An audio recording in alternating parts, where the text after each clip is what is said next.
अस्सलाम वालेकुम जी, साराना का सलाम कबूल कीजिएगा। जो सूरत-ए-हाल बन रही है वो बहुत खौफ़नाक है और ऐसा लग रहा है कि जो जंग है, जो बहुत अरसे से टल रही थी, वो जंग अब अपने इख्तितामी नुक्ते की तरफ जा रही है। इमरान खान साहब ने जो कॉल दी है कि हफ़्ते से वो तहरीक शुरू करने जा रहे हैं, ये क्यों दी है?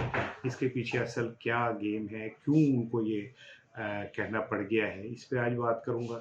इस्लामाबाद में इस वक़्त सूरत-ए-हाल ऐसे जैसे कि इस्लामाबाद को किसी जंग का सामना है, वहाँ पे खारदार तारें लगा दी गई हैं, रास्तों को ब्लॉक किया जा रहा है। ऐसा लग रहा है कि वहाँ पे अगर आप जाके देखें तो आपको ऐसा लगेगा कि जैसे उन्हें ये किसी शहर को जैसे ये हो जाता है ना कि इसके ऊपर हमला होने वाला है, इस तरह की सूरत-ए-हाल है। अब इमरान खान साहब ने जो कॉल दी है और उन्होंने कहा है कि मैं हफ़्ते से एहतिजाज की कॉल दूँगा, तो ये एक जिसे कहते हैं ना जंग का अलार्म बजा दिया है, टल खड़का दिए हैं और इसके बाद अब खान साहब पॉइंट ऑफ नो रिटर्न की तरफ जा रहे हैं यानी वापसी नहीं। ऐसा क्यों है? इसकी 2-3 वजूहात हैं मैं जो आपसे कहना चाह रहा हूँ।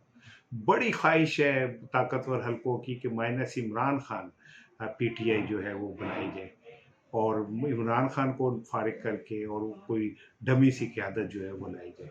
लेकिन वो ये भूल जाते हैं कि इमरान खान इस वक़्त पाकिस्तान का बिला शिरकत गैर सबसे मकबूल लीडर है और जो अवाम में धड़कता है। इमरान खान नहीं बल्कि अवाम इमरान खान है और साबित किया अवाम ने। तूफ़ान में, सैलाब में, बारिश में इमरान खान की कॉल के ऊपर हज़ारों लोग हर शहर से जब चाहा निकले और वो इमरान खान के साथ खड़े हुए। पंजाब की अवाम ने बाई इलेक्शन के अंदर इमरान खान को एतमाद का वोट दिया, कराची की अवाम ने वोट दिया, सिंध की अवाम ने वोट दिया। इमरान इस वक्त एक सिंबल है, एक इशारा है गैरत का, बहादुरी का और ये बात उन कुव्वतों को हजम नहीं हो रही जो रिजीम चेंज जो लेके आए थे और उसका नतीजा आना शुरू हो गया। आप देख लें ट्रांसजेंडर बिल जो है अगर वो पास हो जाता है तो पाकिस्तान के अंदर आप देखेंगे कि मर्द मर्द के साथ फिर रहा है औरत औरत के साथ, यानी कौम लूत क्या हम बनने जा रहे हैं। फिर दूसरी चीज़ ये है कि इमरान खान को कॉल इसलिए भी देनी पड़ी कि पंजाब में बड़ी तेज़ी से काम हो रहा है कि किसी तरह पंजाब हुकूमत को हटा दिया जाए, पीटीआई की हुकूमत पंजाब की ख़त्म कर दी जाए। उसकी रीज़न ये है कि ये जो सो कॉल्ड कठपुतली हुकूमत है, ये सिर्फ इस्लामाबाद के 26-27 किलोमीटर के अंदर जो है कैद होकर रह गई है। इनके वज़ीर दाखिला, वज़ीर इत्तलात ये पंजाब में नहीं आ सकते। सारे पंजाब पुलिस को मतलूब हैं। यही वजह है कि इन्होंने सीसीपीओ को तब्दील किया डोगर साहब को, क्योंकि 2 दिन पहले पंजाब में मुकदमा दर्ज हुआ मरियम औरंगज़ेब के ऊपर और जावेद लतीफ़ के ऊपर। तो उसके बाद इन्होंने कहा कि डोगर साहब को चेंज कर दिया जाए, तो कोई भी आएगा वो यही काम करेगा, क्योंकि इनको इस बात की समझ आ गई है कि पंजाब हुकूमत के होते हुए पीटीआई की इनकी दाल गलने वाली नहीं। कहाँ छुपते फिरेंगे, कहाँ भागते फिरेंगे। तो तय असल जो इमरान खान की कॉल देने का मकसद है वो ये है कि पंजाब में जो तब्दीली की कोशिश हो रही है उनको रोका जाए। 2 दिन पहले 3 दिन पहले इमरान खान ने जिस तरह नाम लेके कहा कि जी आवाम को कि अगर वो आपको धमकी देते हैं तो आप भी दें, तो ये सीधा-सीधा ऐलान जंग था। इमरान खान ने ऐलान जंग कर दिया है और ये ऐलान जंग किसी तरह भी पाकिस्तान के लिए कोई मुफीद नहीं है। इसकी वजह ये है कि एक तरफ पूरी आवाम खड़ी है और एक तरफ ये सो कॉल्ड कठपुतली हुकूमत खड़ी है जिसका ने पाकिस्तान का बेड़ा गर्क किया।